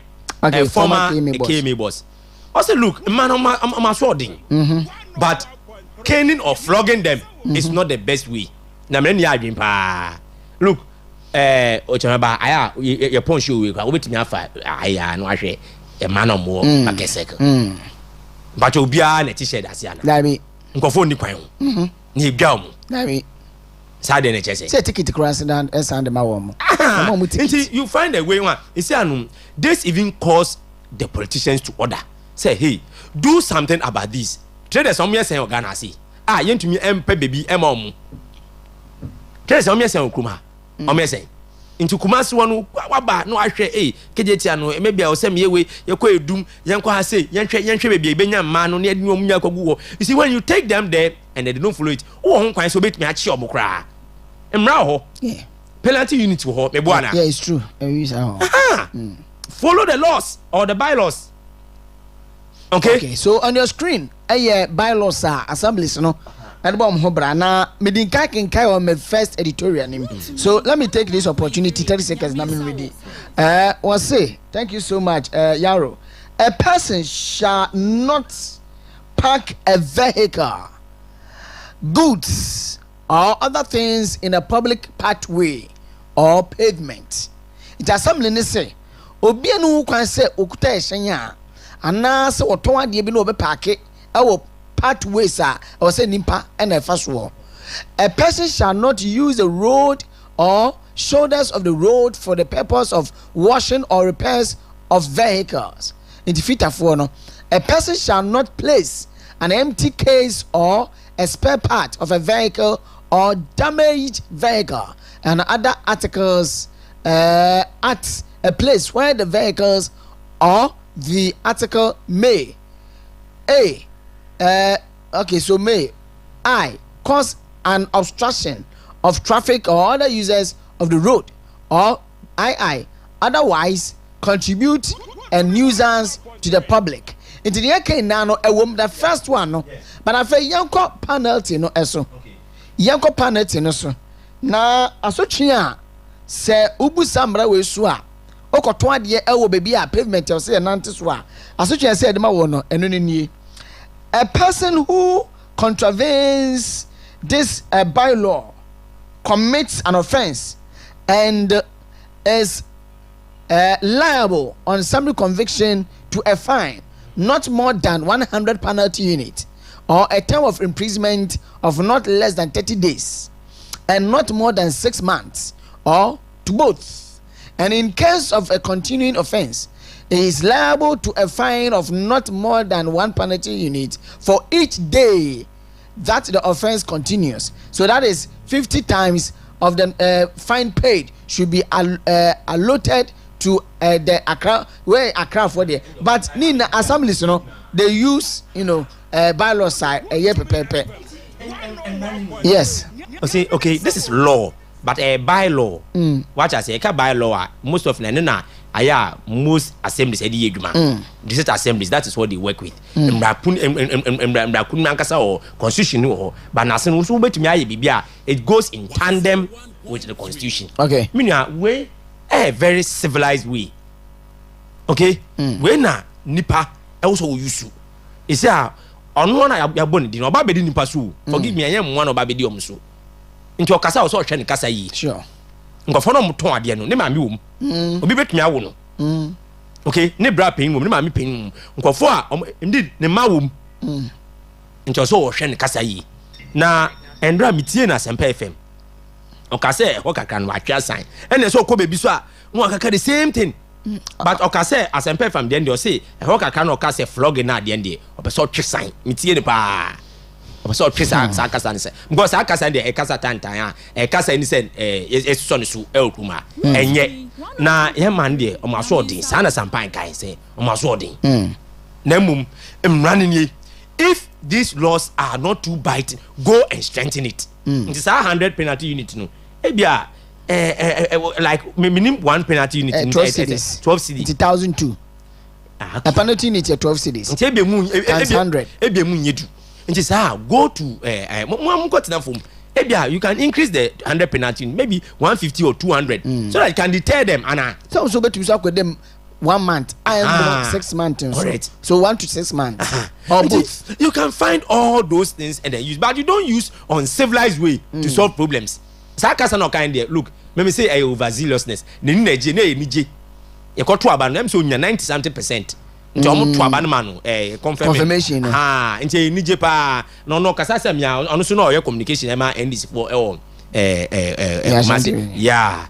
And a president are recognizing Abonidi. That is not the posture of the president. Appointees should be very careful. He appeared to be a little bit arrogant. Mr. I've seen him talk a lot.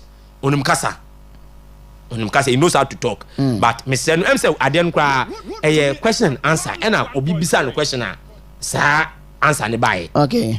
And it has taken a lot from Nyoka in now. Okay, never be. Also, by such in Enchill, and the Karomo, the Ama prisoners, no, I wore a year Kumasi Central prison. Momentum voices no me na afei e ma fan anu si na yam peke course no so ekaka yentie yamam no so be go wo no NDC.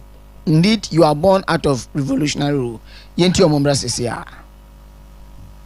There's something we are going to do, and that is why I need your support. As for me, I don't like reporting too many things to the police. I don't want the situation whereby okay, TMC amufa Zuba ne ato ege saa screenshot mo fan to so na yentie audio mesrɛ mu pii ni ɔka sɛ ɔbɛguan maame no no mo fa no fan to so maame na yɛkonkotie ne voice no kakra. There's something we're going to, and that is why I need your support. As for me, I don't like reporting too many things to the police. I don't want a situation whereby we'll put in place a police team, we'll go arrest people, and then they go to the police station, they find their own means, and they are back on the street. That would be a waste of time and resources for me. So I have my own democratic military style, which I'll be implementing. When we say leave this space, and you don't leave this space, and I get there, I am not lucky, and my boys are with me, there and then we'll beat you. There, in the middle of a doom. If you're not lucky, if I'm alone, you'll be lucky. But if I'm there, and my 10 boys are in their pickup with me, with their hips, trust me, we'll beat you. If you don't want to experience that kind of situation, do that which is right and which is lawful. This is Otumfuo City. This is the Asantehene City. This is the Garden City of West Africa. We have to preserve its image. And I am here to work to satisfy the city for Otumfuo. And I want to ensure that this city looks like Otumfuo City. And when we talk to you and we implore you to adhere to that which we all do and we can all have peace, and you want to let the job become difficult for me, I'll let your body feel the difficulty that you are giving to. Embrantia na won so mo yedu a owura yi se samoka no ho a mokwa kobu maamefo no moma ne hunu se no wonte no ase se ponko waboda mu a ne wura no de won bodam muntie ne ye se wakase monko no mko gwaye maame no mo to ade pavement no so ade to ne ye ka se enya de pa enti de ye nko ho bebrebe assembly ni yanse mu ni nimdie mu no won pe baby papa bi ma wo mo no mkoto ade na mo honto wo mo na mo no se wanye ne sa no so ka se embrante du mom ka no ho na won ko bu edwamufo ma ne mberema no a mon kan che ne se ponko wa boda mu a se ponko na adwenya se ponko na adwen pomu aboda mu a ne wura no won bodam ti mo adwenya ti se ono na adwen mo adwen straight moma ne ntene ho ase yentie enwan ye wi na di stray animals no so ehombra se ne assembly ni bylaws no so ekire wases wotere nantwie e Kumasi abonten so a wode be karobo na wode ama prisoners no na o marry na ti abrante ne smo oka se sebe menka ne aka ne nto aso. There's another thing I want you to help me to drive at. If you're a cattle owner and you have cattle and your cattle stray and they are coming into the vicinity of KMA, they can go to any assembly. That's not my headache. If they are coming into the domain of KMA, rest assured that from the 1st of May, those cattle will be killed and be given to the Kumasi Central Prison for feeding. And I'm serious about this, especially the areas from the airport leading up to Menchia. I cannot sit here and let visitors get to this beautiful airport. And when they're driving to Menchia, all that they encounter is feces from very well. Into no when so aye an Enchill was so beku omo de won e karo mu no afemu fa bylaws so assembly no e kan edifa stray animals se bia aboa bia sabe woni wura anampo so wo wura na so ya to de ye mo ne number kire batere niamra no so e kan fa ho so se yenye ne pusu afama prisons mamonwe anase e wo kwan fa so na emra no so ehu adwuma ne ye no. So mama shaway control of animals by law 2017 Greg remember why ya brema me pana when we section 181 of the Local Government Act 2016 at 936 the bylaws is hereby made mbenye de atoso ama me anka me pepa na me de way I blame no animals to be kept in permits or animals to be kept by permit. A person shall not keep swine, cattle, sheep, or goats and other wildlife in any town or community in the area of authority of the assembly without a permit issued by the assembly for the purpose. It won't be a no mama kakra. Na oba no say ya inspection of seizure of animals, yes. So seizure of animals, monkwasiye, but monkwasiye mame. Seizure of animals. I know no. Seizure of animals. And also a bylaw no. An officer or agent appointed under paragraph 4 of this bylaw may impound any animal which is left unattended in a public space or place and send it to the assembly designated area and make the necessary entries.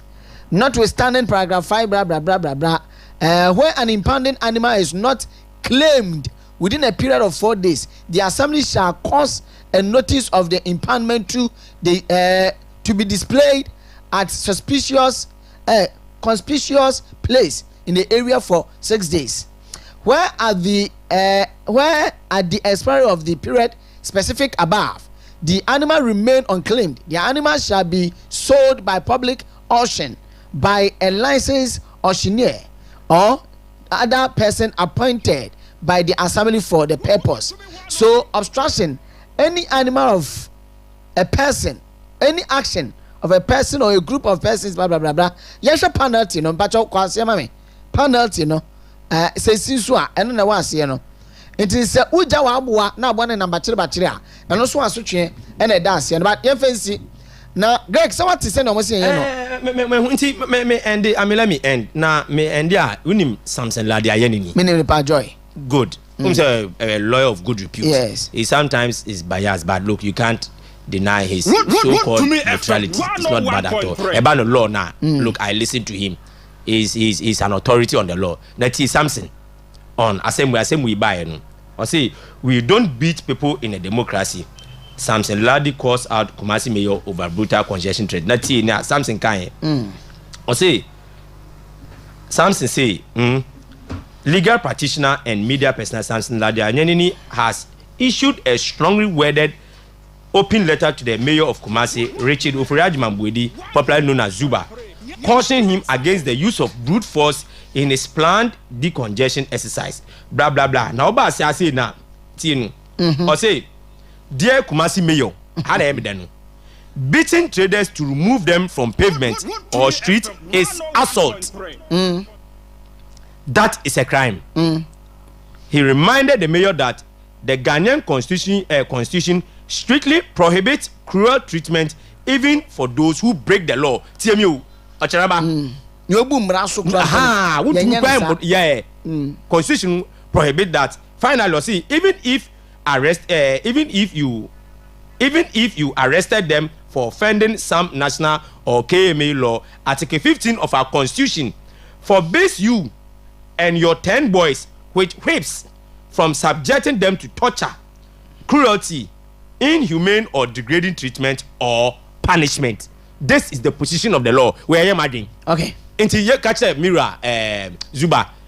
Me no me pena sempa wabeduma wana era mama ehun na wapa bibi kakra man. It should be mindful of nyoye no. That's not the position of the law. He should take the position of the law on fan ran yeduma. Even if they break the law from ran yeduma, we are in a democratic dispensation. Nice one.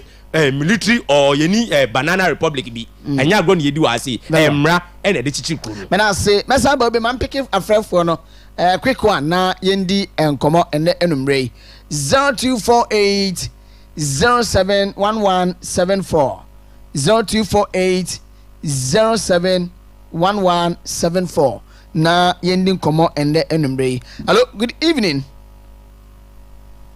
Hello. Hey. Hello, good evening. Wow. Mama Santra Winsha said, Befa, Mufantam, wow, fra, mean to me for one. Good evening. My brother. I'm yard one about Quapia. Hey, my brother, look where you go. Papa. Messi, I answer some would do for some once a month, one and one and Papa also can say, Obacodo, Obakamala Quapia Modo. In the income, I said, Chairman wound to me. Chairman 1, Dr. Baumia, Honorable Kobe, me employer and the Kopia Japan. Men at work, one of the people, Mpoko Jaka, Mr. Sasa, what you in the East of Communication Director, Yard and Yamin Wood Cotton Cotton Post in Penzal. My brother, chat, let's work at the cup of your Yamuni, don't swing at me, do your person, Queen Mujabda. Let's say your mamma, Ghana President of Fanuko. You say the year. Oh yeah, Gana you me, papa. Number ya wama for president some the work kaji too. A bit of a betting tax obey, Kobe levy obey. Oh yeah, damn betting tax. A levy. levy no obey. Obey, we are betting tax 10%, since or the 14.75 or the Brian. Yes, it's my photo. I could tell my 10%. The Miss African and Flanagan and Limit in 1 million or what to Abama Domama no for none better. But to say, communicators now, woman in our woman, no communicated the obey Jada, better case where you need to all for second by you. Woman in our what you say, party, yes, communicators say more. Tell me, be obey you, another obey the pain you are. Where to my communicators in for there. All when okay. Okay. And some that America the communicators one more position our party, one more pay them. Then you join the party, this and party, man. I mean, council. Hello, good evening. Hello, good evening. Hello, good evening. Hello, good evening. Good evening, baby. Okay, free. From giving this is area. That means you. I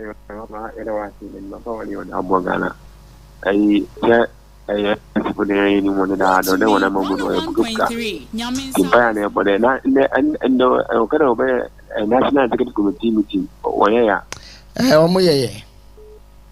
knew what I'm I don't watch now. You don't come over. Why? David before making any man. What to be honest, if you want to have a problem. Mr. Medas, hello, good evening. The radio PRO. Saint Okushambo. Radio PRO. Idino aboni yankwada. Yanku yenim. Amen. Yami osha papa. Number brother o serious na bado aye dwumeye enimbre. Nche sika ketene pipifu ina nchia. No for Isaac Yobo amanya ko MP. Ogboduma papa. Nche chairman of the Scobina. Number the Colonsaya or the next constituency secretary was Karkatan NPP. Yamu shower, no young Cassava Papa. Say, Yandy will be a cababre. The NDC, Mr. Tuino, my pain, John Dramani Mahama. Young new papa, why your vice president for that? The way the president for that. The proper player should end the papa anymore. Yeah, can Ghana for no accused Jama, you to free Jama. You won't saw that now they had that one. The way say, walk to a bay, boom, what I'm a page of. I will smile who walk a position. On your to me, on the number compo, on your not doing the obeying Bubia. The youth to put me the yoke casino. Or say, got the youth to put body when you're Juman yet. And so I know Mahama or the Juma youth to put why yet. Only 24 hours economy no. Or buy in the Yanton Watson, Yanton Pope. As soon as work the 12 hours. Because you want to work in what you put your tongue as a be what that the youth in free mind and the do be anywhere. Electricity better.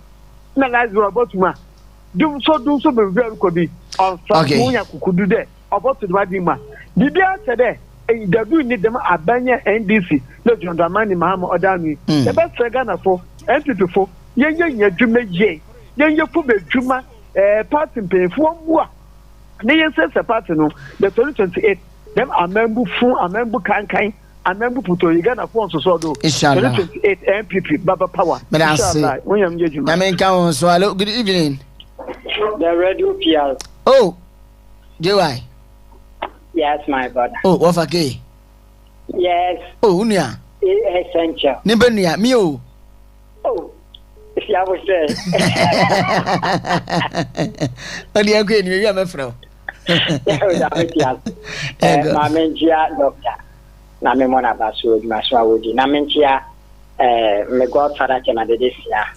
And honorable Dr. Pablochi Documenta, Takoradi MP fantastic, and a lawyer Agokia Boama, a Fina Yankopon Canopy. Namentia, Dr. Mrs. Yabuya. Minia. I didn't catch a man to me. I didn't know so. A day a year for the case the incoming national chairman. Chairman, baby, I will be a J.Y. Heba. Mene a tearful in a teacher the mouth. Now, when you are and some of this year, you can see a camper. Yana Messia Tim Eddie Amagana or Papa. Just say the who shed year a year John Mahama, President. And then in Crawford, a year. I will who, ye mom pay ye or my Ghana for na yensan se Awurade nkyɛn Boniface pa se ye to abade man because wo hwɛ enioma pa NPP amani odi gu akwan mu ntopo di na da kɛseɛ edi hyi mu pa bi si sabre ya wɔn aba afi na enioma ede edi no na te Ghana ya nhwɛ ya ɛde wɔ ha ɔbɛba nanso ni mompa yɛ to ɔman ne nsɛe na emu yɛbɛgye afi wɔn nsɛm kam 2028 na yɛtumi asa ato aso ahyehyɛ nneɛma yɛnhyia wɔn akate no when they are making of a case wo ba maintain nka ofa wo ma me lusu ade ya me haw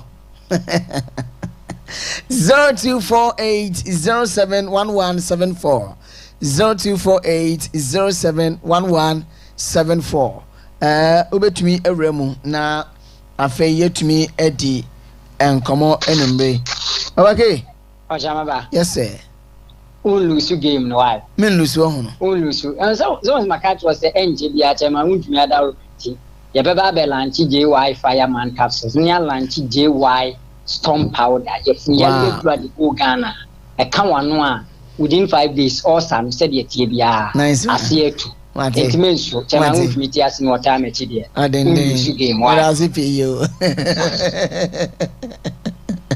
oh wow. Some 48 minutes past the hour 5. May I send messages me and be ha. Mentin Fenfree or Emfa Mamo. Na o ho kwaso to me ewremu 0248 071174 0248 071174. When say a friend no abeta with the shama and what they abeta me chawe nimre. Now, thank you so much for your message. Samebu achi asaman kese. Onso de wadi abo say the government apparent lack of resolve something bro for no me share dem hunu suye. Man for frefo we. Na me fa frefo no ensi asemo. Okay. Amenshe semetumi afa no ewo ha. But wa wo friend me hu pa but ebu apayo. Why? Okay, all right. Hello, good evening. Hello, good evening. Family, we didn't be Kasa free. Yeah, me Kasa wo banchi as a friend free to book what sama. You. Yeah, no cover na binya no. NPP. Whether welcome. Now we are the whole whether we are one. But yes, no more NPP we are. Which is very, very bad. Yesterday, they go to Takoradi to look a national service. National service office. National service for a normal. What does it look like? Yes. NDC party for being able to run national service. I didn't know. My dear, the consultation. It's a party, yo. Party, I can't want some Ghana for you, and then we say Ghana for Ghana. My main call. Wada da Ghana for you to be on one page myself, you better as a free so massa. Oh, mamma, no papa, it's me to ice water, no much better so bad, or the baby Medina says, said, no, who drink Ghana for one, almost two ice water, almost two tom, Kona, men on my touch. No more so for the Muscana, what did you take it in almost someone, one more between my any day. No bit maybe an mammy Susi Kaka Temple one could no I tried a question better no any more better no mamma Kuchima ya tiki chamano no I tried better say again and your man when you say you know and beautiful young coffee and someone back look at the last or more program of war that bit no kunaniso shall to force any time 2 million could be war a bank will be a year pakuna more time 2 million peno abanugui and I can afford you mom say Bank of Ghana for me true last two abanu say bank you because Bank of Ghana for some kind of man and mass you know and your bank and come before and car the bank governor or be a wire finance minister I can't get in a better now bank you go now come for MPP bank for that they should learn. I'll come to your radio station one day. Mate Abraham, today you are anytime Biano Oba, Nampany Fonson, what's an as they will say no, you know. And why, Greg? Yes, also. Okyeremaba. Mamenda party for Nasi, especially the leadership of the party, NEC for Omiwi na General Secretary address media nti me sure say nyame adoma say nimri na say ochina anopa momodin team na my information na me pick last hour cry and say omo be call round the next few weeks look, they will have to bring the base of the party together. I mean, I'm catch you say the MPP is still attractive. Achaba, don't let anybody lie to you say party ne good. Enya credit. What I be? Na me hwa hom kaka nne mpemfo me hu na na do dan kwa kufu adu mu dota ba omia me hu napo mu Kennedy Japan mpemfo nyina me nigye say look, our party will bounce back stronger. Intend them pese Ghana for nya butre na Okyeremaba finally me kono bokun sem ne misre say Okyeremaba nkofu wududu he should go and solve that situation na me ne minority leader adwen waka ho asem ni ya say bokun sensem no ano ya edin. Today, we are aware say they have withdrawn all the police from Binduri, Garu, and indeed there's another area. I'm so look at what is happening there. We don't want the situation. I think for 50 who are not my catches any 4. For 200 who are not 30. They don't even bring us true reflection of what happens there. He did politics with it. Mr. Mama Eddie Saab Bokun is and politics. Yes, no. He should man up. He should own up and then go there and solve the situation. Okay. Menyan tell say utun for abem. Nti e bon pa say nyama be kama. Omo ye nuanum and say peace e reni e oboko a e bebuwa ye nyina. Very well. Utun for nana onkonso.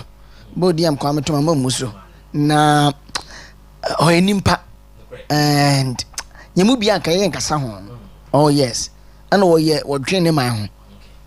Motivo and this formation Kevin Swine Taylor we edidi na tem edidi asanteman atem egom hu fi say I want to ba no person ko hwen say I hope so too first mediation will set in hey oyedimpa small boy asabe wote wo girlfriend na wabroche kitchen the kitchen na wo de aye wo podcast studio and e de Jesus and reading so no say I don't know if I say I will do say there I keep close quiet I say ni dia kwa bedu na me so the same thing me so me dia kwa bedu no na esre no see social media na your friend Okatachi every famisa hand pa not Okatachi around 8.3 sometimes or 15k 10 point something k no nam 2.3 k enche who crash him now easy will crash him cause your content be no create you no dey dey attempt kwa na man kofo etie no na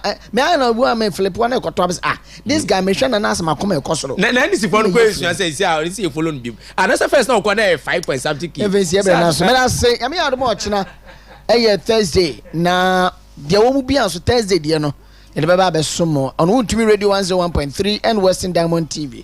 And me do so be see ya na yada ebusuafoni na o say who can be bia na me pato time na so ntino Benjamin Asamuata okay o si utie e fe na Asabi okay utie nti chia no me we chia ni kura de wate nti Asabi ye chia am ya aduma me yenhia wo china anopa obeti en ka morning show no sanso na ebripemu nso de obi anso ye beto aso mam da MC afo ase same ewo ho na yaro nso ewo abanase wa mani amponso me da ase uskani frimpo manso na metine mu edema no barima bana na kunedu abupra the executive producer na yaso nso na abena birthday no mam sian wishing the last one na afei ya menyemu so lady no kra ne di no wahen aha ne di Ampon Clara Perry Okosko Ogwa Senior High Technical School.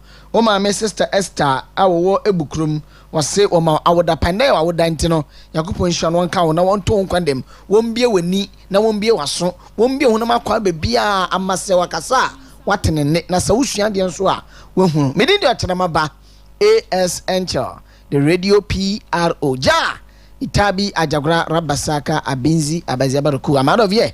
Good evening Ghana, good evening Western region, good evening Sekenita Takoradi. I'm out of here.